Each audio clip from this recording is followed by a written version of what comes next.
Semi क्रमांक 4 मधून बकासूर आणि तो राणा भोपर्डीकरांचा राणा काढला पट्ट्यानं 8 नंबर तासातनं सेमी. काय चेष्टा नव्हती. संबंध महाराष्ट्राला एक उत्सुकता लागलेली त्या फाटीतनं.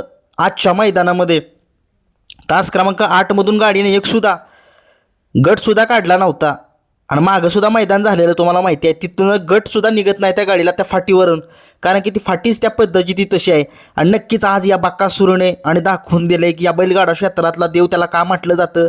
2 नंबरचं बैल 3 नंबरची बैलं घ्यायची आणि त्यांना फायनलमध्ये घेऊन जायचं काम हा बकासूर करतो. आणि त्या बकासूरनं आज डोळ्याचं खरंच पारणं फेडलं तर फेडलंच म्हणावं लागेल.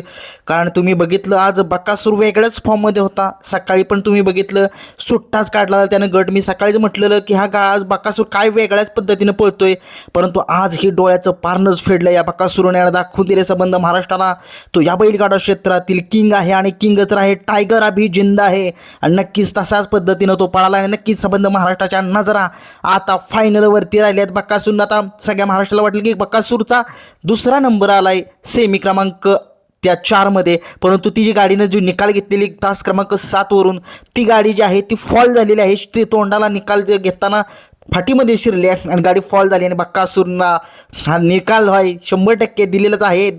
अजून पोकरायचं चाललंय, परंतु दिसतंय असं की बकासूरनंच निकाल घेतलाय. आणि नक्कीच पुन्हा एकदा तो राणा नावाचा जो बैल आहे तो संबंध महाराष्ट्राला बघितलं. बकासूरनं त्याला उजेडात आणलं आणि उजेडात असं आणलं की संबंध महाराष्ट्रानं बघितलं. पब्लिकनं सेमी काढला.